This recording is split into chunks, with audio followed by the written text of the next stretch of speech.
The rain fell softly over Seattle that evening, turning the streets into mirrors of golden light. Inside a small apartment, Laura wiped the kitchen counter, tired but comforted by the quiet rhythm of the storm. Her 12-year-old son, Ethan, entered with a bright smile and a handful of DVDs. "Mom, can we have a movie night?" "Just you and me?" he asked, his voice full of hope. Laura turned, surprised. It had been months since they'd done that. Her long shifts at the hospital and his school schedule had left little time for moments like this. Seeing the excitement in his eyes, she couldn't say no. "Of course, sweetheart," she said softly. "Pick something good." Ethan grinned, laying the DVDs on the table. "I picked your favorite," he said. "The one you used to watch with Dad." The words hit her heart gently, but deeply. It had been for years since Mark, her husband, Ethan's father, had died in a car accident. Time had dulled the pain, but never erased it.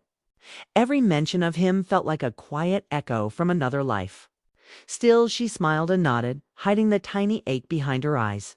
"Good choice," she said, keeping her voice light. They moved to the couch. The living room was warm, lit only by the soft glow of a lamp. Ethan pulled a blanket around them both, the same one they'd used for years. The movie started a romantic classic with old-fashioned charms, something Laura and Mark used to laugh about together. Ethan giggled at the outdated scenes, and Laura found herself smiling, remembering how Mark used to mimic the lines just to make her laugh. For a while, it felt peaceful, almost like old times. But beneath that comfort was a quiet sadness Laura couldn't shake. She'd spent so long pretending everything was fine going to work, cooking dinner, helping with homework, that she'd forgotten what true joy felt like. Watching the love story on screen, she felt something stir inside her, something she hadn't allowed herself to feel in years. It wasn't just loneliness. It was longing for the kind of laughter, warmth, and closeness that had once been a daily part of her life. Ethan munched on popcorn, occasionally glancing at his mom. He noticed the way her eyes softened at certain scenes, the way she seemed to drift somewhere far away. He didn't fully understand, but he sensed something unspoken, a sadness he couldn't name. To him, his mom was strong, always smiling, always in control. But tonight, under the soft flicker of the TV, she looked human, vulnerable. "Mom," he said quietly, breaking the silence. "Do you ever get lonely?" Laura froze.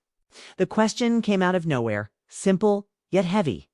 She didn't know what to say. She turned to him, searching his face.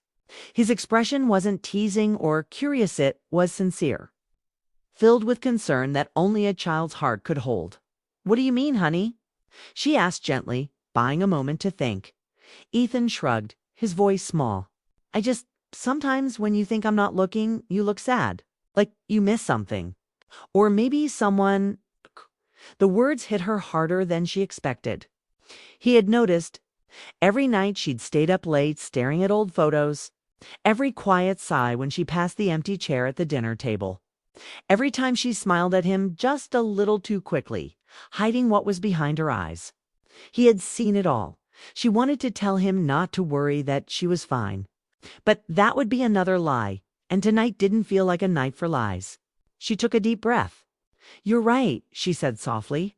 "Sometimes I do get lonely. I miss your dad every day.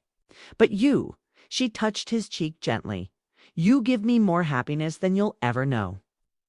Ethan smiled a little, comforted but not fully satisfied. "I just want you to be happy, Mom," he said simply. "I know you miss Dad. I do too. But if you ever wanted to smile again, like really smile, I'd be okay with that." Laura blinked, tears burning behind her eyes. Her son's words carried more weight than he realized. She had shut the door to her heart after Mark's death, afraid to move on, afraid that doing so would mean letting go of him completely. But now, hearing Ethan's quiet permission, it stirred something inside her she thought had died. She leaned forward, wrapping her arms around him. "Thank you, sweetheart," she whispered. "That means everything to me." Ethan hugged her back tightly, then smiled up at her. "So, can we finish the movie?" Laura laughed through her tears. "Yes, we can finish the movie." They turned back to the screen. The characters were dancing under the rain, laughing in that easy, carefree way that felt impossible in real life. But for the first time in years, Laura didn't feel bitter watching it. She felt hopes, small, fragile, but real, as the movie played on. Ethan leaned against her shoulder and slowly drifted to sleep. She didn't move him. She just sat there, watching the screen while the storm outside softened to a drizzle. Her thoughts wandered back to Mark, not with pain this time, but with gratitude. They had built something beautiful together, and even though it had ended too soon, it had given her Ethan. And maybe, just maybe, that love could grow again in another form one day. The clock ticked softly in the background. The credits rolled. The room felt still, peaceful. Laura brushed a strand of hair from Ethan's face and whispered, "You're my reason for everything, my brave little man." The rain stopped, leaving only the faint sound of city life outside. Laura turned off the TV but didn't move from the couch. For a long moment, she sat there in the quiet glow of the lamp, holding her son close and thinking about what he'd said. "Do you ever get lonely?" It echoed in her mind. Not as a question now, but as a truth. She did. And for the first time, she allowed herself to admit it, not with shame, but with acceptance. She didn't know what the future would hold, but she knew one thing for sure. Her son had seen her, really seen her, in a way no one else had since Mark's passing. And that simple act of love, a movie night, a question asked in innocence, had changed something deep inside her. As the lights dimmed and Ethan slept soundly beside her, Laura looked out the window at the city lights reflecting off the wet streets. The world outside was quiet, but inside, her heart had started to beat differently, steadier, warmer, alive again. She didn't know it yet, but that one question from her son would become the beginning of everything that followed. The movie played softly in the background, its glow flickering across the living room walls. Laura sat still, her heart beating faster after Ethan's question. The sound of rain outside grew heavier, filling the silence between them. She hadn't expected such words from her son. He was only 12, but sometimes he spoke with a calm, almost grown-up understanding that startled her. She turned to him slowly, her hands resting on her lap. "What do you mean, sweetheart?" she asked, her voice steady but gentle. Ethan hesitated, glancing down at the bowl of popcorn between them. Sometimes I see you sitting by the window and you look sad," he said. "You smile when you see me, but before that you look like you're somewhere else." His voice trembled slightly. "I know you miss Dad. I miss him too, but I don't want you to be sad forever." Laura swallowed hard. His honesty hit her deeper than she expected. For years, she had thought she was hiding her pain, while putting on a brave face, staying strong for Ethan. But children always notice what adults think they conceal.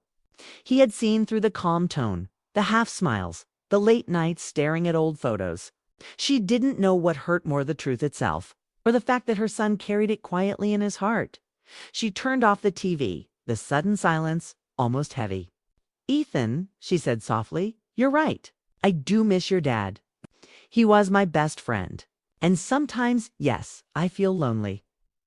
The words came slowly, like unlocking a door that had been shut too long.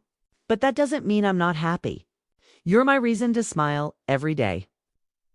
Ethan's eyes lifted, searching hers. "But don't you ever want someone to talk to, like Dad used to?"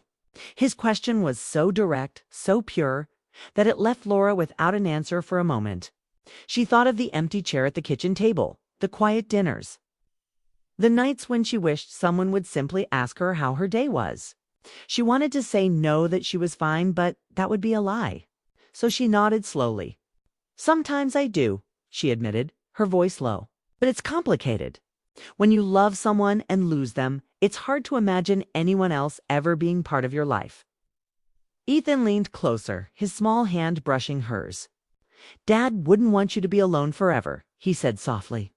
"He'd want you to laugh again." Laura's throat tightened. She looked at her son, this boy who carried so much of his father in him. The same eyes, the same stubborn kindness. For a moment, she saw Mark there, smiling at her through Ethan's face. "You're so much like him," she whispered. Ethan smiled faintly. "That's good, right?" She nodded, tears in her eyes. That's the best thing in the world. The rain kept falling outside, steady and calm. Laura wrapped her arm around Ethan and pulled him closer. "Thank you for saying that," she said. "You have no idea how much it means to me." He rested his head on her shoulder. "I just want you to be happy again, Mom. You don't laugh like you used to." The words stayed with her long after he fell asleep beside her. She looked at the dark TV screen, seeing their faint reflection, her tired eyes, and Ethan's peaceful face. For the first time in years, she allowed herself to wonder what happiness could look like again. Could she ever love someone else without betraying what she had with Mark? Could she open her heart again, not to replace what she lost, but to add something new? When she finally carried Ethan to his room, she tucked him in, brushing the hair from his forehead. He looked so peaceful, unaware of the storm he had awakened in her heart. "You're my brave boy," she whispered, kissing his forehead. "You see things I don't even see in myself." She went back to the living room, turning off the last light. The apartment was quiet except for the soft hum of the rain. She sat by the window, looking out at the blurred lights of the city. For years the rain had felt like sadness. Tonight it sounded different, gentler, like a whisper urging her to move forward. Her thoughts drifted to the past, the way Mark used to tease her during movie nights, how they would argue over which film to watch, then end up laughing halfway through. They had shared a love built on friendship and small, everyday things. She missed this simple, comforting connection. And now, with Ethan's words echoing in her mind, she felt a spark of courage to imagine that warmth again, in another form. The next morning, the rain was gone, leaving behind a sky washed clean. Laura woke early, feeling strangely lighter. She made pancakes for breakfast, humming softly, something she hadn't done in years. Ethan stumbled into the kitchen, still sleepy. "Morning, Mom," he mumbled. "Morning, sleepyhead," she said cheerfully. "Guess what? We're having pancakes today." He raised an eyebrow. "You only make pancakes when you're happy," she laughed. "Maybe I am." Ethan smiled, sitting down at the table. For a while they ate in comfortable silence.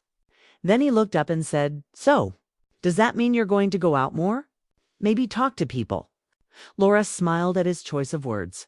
"Maybe," she said, "one step at a time." He grinned. "Good, you should. You're really nice, Mom. People would like you." Her laughter filled the kitchen, warm and free. "You're my biggest fan," she said, ruffling his hair. But behind that laughter, her mind was already changing. Maybe she would go out more. Maybe she would meet new people. She wasn't sure where to start. But she knew this Ethan's question had opened a door she hadn't realized was still locked. Later that night, after Ethan went to bed, she sat by the window again, watching the stars peek through the thin clouds. She whispered quietly, "I'm trying, Mark. I'm really trying." The house was silent, but she felt something like an unseen warmth wrapping around her shoulders. Not a sign, not a miracle, just a quiet peace. It was as if Mark himself would have smiled and said, "It's okay, Laura. You deserve to live again." She took a deep breath, feeling a mix of sadness and hope. Ethan's question had broken her stillness. For the first time in years, she didn't feel like she was frozen in the past. The pain hadn't vanished, but it no longer held her prisoner. That night, before she went to sleep, she checked on Ethan one last time. He was dreaming peacefully, the faintest smile on his face. She whispered, "You're growing up too fast." But in her heart, she was proud that her son had the courage to speak what she could not. The next morning, as sunlight spilled through the window, Laura felt something new inside. Hers something fragile but bright. It wasn't the same love she had lost, but it was the beginning of something else. Something alive. Something hopeful. And it had all begun with one question asked softly. In the middle of a rainy movie night, 2 weeks had passed since that movie night. And Laura still thought about Ethan's words every day. "If you ever wanted to smile again, I'd be okay with that." Those words had opened something inside her, a quiet permission to live again. She had returned to her daily routine, going to work at the hospital, helping Ethan with homework, and managing everything alone as she always had. But this time, there was a shift in her heart. The world didn't feel as heavy anymore. One evening, she received an invitation from a neighbor for a small community gathering. Normally, she would have politely declined. Crowds weren't her thing since Mark's death. But Ethan noticed the invitation on the counter. "You should go, Mom," he said with that knowing smile. "You tell me to make friends all the time." "Maybe you should too," Laura laughed. "You're getting good at using my own advice against me." Ethan grinned. "Someone has to." So that Saturday evening, Laura, dressed in a soft blue sweater and jeans, looked at herself in the mirror and for the first time in years felt curious, not confident, not nervous, just curious about what the night might bring. The neighborhood center was warm and filled with laughter, the smell of coffee and baked cookies drifting through the air. She smiled at familiar faces she hadn't seen in years. Then, as she turned to get a drink, she heard a voice behind her. Laura Mitchell. She turned down, froze. Standing there was Daniel Hayes, Mark's old college friend. She hadn't seen him in nearly a decade. He looked older now, with faint lines near his eyes, but his smile was exactly the same, kind and calm. "Daniel," she said, a mix of surprise and warmth in her voice. He nodded, smiling wider. "Wow, it's been years. I heard you were still in Seattle. I just moved back." They caught up quickly, laughter slipping into their conversation like it had never left. He told her he'd gone through a rough divorce last year and decided to return home to start fresh. She listened, understanding the tiredness in his tone, the same kind she had once carried. They talked about Mark, about old times, about life now. Every word came easily, like talking to an old friend she had forgotten she missed. There was no awkwardness, no pressure, just a sense of calm that surprised her. When the gathering ended, Daniel offered to walk her to her car. "It's really good to see you again," he said quietly. "You look happy." Laura smiled faintly. "I'm getting there," she admitted, "one step at a time." As she drove home that night, she felt something strange, a lightness she hadn't felt in years. Not romantic, not yet, but warm. It was like remembering how to breathe after holding it for too long when she got home. Ethan was still awake, sitting cross-legged on the couch with his tablet. He looked up and grinned. "So, how was it?" "It was nice," she said, hanging up her coat. Ethan smirked. "You met people." "I did," she said, smiling back. "Even ran into an old friend of your dad's, Daniel Hayes. You probably don't remember him. You were little." Ethan said, pretending to think. "So, did you talk a lot?" Laura raised an eyebrow. "Why does that sound like an interrogation?" Ethan laughed. "Just curious. You look happy." She rolled her eyes, but she couldn't hide her smile. "Go to bed, detective." Over the next few weeks, Daniel and Laura kept in touch. It started with short text sharing photos of Seattle sunsets or little jokes about hospital life and his new job teaching at a local school. Then came coffee meets, always simple and friendly. But slowly something began to shift. One rainy Sunday afternoon, Daniel called and asked if she wanted to walk through Green Lake Park. "The weather's terrible," she teased. "Seattle terrible or actually terrible?" He replied, laughing. "Seattle terrible," she said. "So, fine. I'll bring an umbrella." They met by the lake, walking slowly under gray skies. The rain was light, more of a mist than a storm. They talked about everything, how much had changed. How much hadn't? Daniel spoke about his divorce honestly, without bitterness. Laura shared bits of her life too. The struggles of raising Ethan alone, the long nights. The small joys. At one point, they stopped by the water, watching ducks glide across the surface. "Mark was lucky," Daniel said quietly. "He always said you were the best thing that ever happened to him." Laura looked at the water, blinking back tears. "He was the best thing that ever happened to me." Daniel turned to her, his eyes gentle. "He'd be proud of you. You're still standing. That takes strength." Those words stayed with her. No one had said that to her before, not like that. People had offered sympathy or pity, but never acknowledgement of her strength. It made her feel seen again. As weeks turned into months, their friendship deepened. They went on small outings, book fairs, farmers markets, even volunteered at the hospital's community event. Sometimes Ethan joined them and he quickly grew fond of Daniel. The man had an easy humor that made Ethan laugh a sound Laura hadn't heard so freely in a long time. One evening, Danielle stopped by to drop off some baked goods his sister had made. Ethan was watching a movie when he arrived. "You can stay if you want," Ethan offered casually. "We're watching Mom's favorite." Daniel smiled. "Only if your mom doesn't mind." Laura hesitated, then smiled. "Sure, why not?" The three of them watched together. The same movie Laura had once watched that rainy night weeks ago. This time the laughter felt louder, the air warmer. When Eth sat quietly, the movie's glow reflecting on their faces.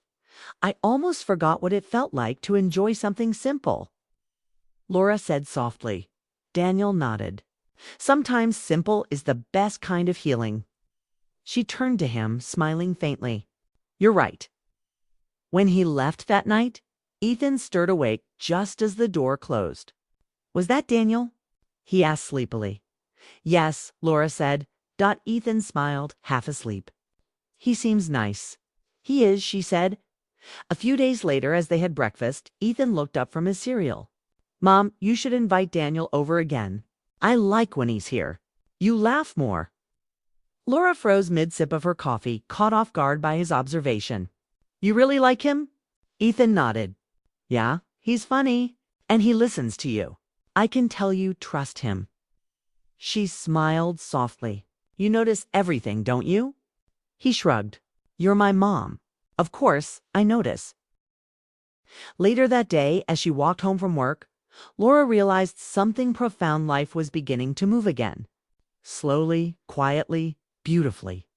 Daniel had brought light into corners of her heart she thought were closed forever. It wasn't love yet, but it was hope. And after years of silence, hope was everything. That evening, as she stood by the window watching the sunset, she felt a calm she hadn't known in years. Ethan's laughter echoed from the living room. She smiled, whispering to herself, "Maybe it's time to live again." She didn't know what the future held, but one thing was clear. Happiness had found a way back into their home. It wasn't through grand changes or dramatic moments, but through something small, steady, and real. And it had all started with one movie night, one question.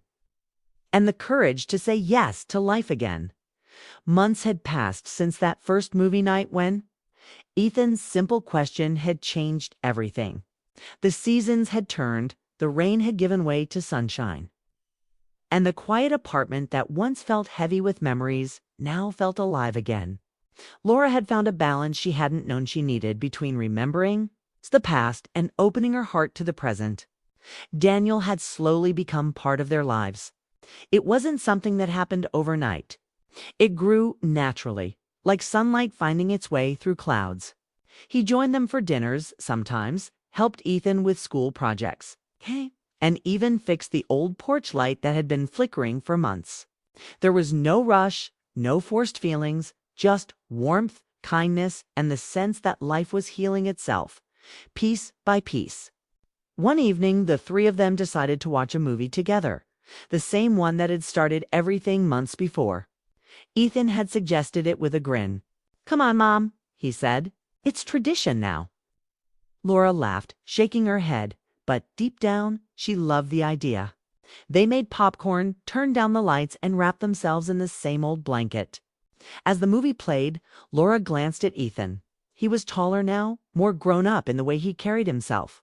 His laughter filled the room, that pure, effortless sound she never got tired of hearing. Then her eyes met Daniel's. He smiled softly, and she felt that quiet flutter in her chest again. It wasn't guilt anymore, just a tender reminder that love could exist in many forms, even after loss. Halfway through the film, Ethan leaned his head against her shoulder. The gesture was small, but it made Laura's heart swell. "Mom," he said softly, almost a whisper, "do you remember that night?" "The first movie night." She smiled. "Of course I do." "You wanted to watch this same movie?" He nodded slowly. "That's when I asked you if you ever get lonely." Laura turned to look at him, her eyes warm. "Yes, sweetheart. I remember every word." Ethan looked at her, his expression gentle but serious. "I didn't just ask because I was curious," he said quietly. "I asked because I didn't want you to be alone forever." Laura blinked, surprised by the maturity in his voice. "Oh, Ethan," he continued, his voice steady. "I knew one day I'd grow up, go to college, have my own life. And I didn't want to worry that you'd be here all by yourself. I wanted you to have someone who makes you laugh again." Tears filled Laura's eyes before she could stop them. She wrapped her arms around him, holding him close. "You're such a good boy," she whispered. "You've given me more love than I ever deserved." Ethan smiled shyly. "You deserve to be happy, Mom. That's all I want." Daniel, sitting quietly beside them, didn't interrupt. He just watched the moment unfold, his heart full. When Laura finally looked his way, their eyes met, and in that silent exchange, so much was said without a single word. Gratitude, respect, understanding. Daniel wasn't there to replace Mark. He was there because life had offered them both a second chance at peace. When the movie ended, the room was quiet except for the soft hum of the credits music. Ethan had fallen asleep halfway through, his head resting on his mother's shoulder. Laura smiled, brushing a hand through his hair.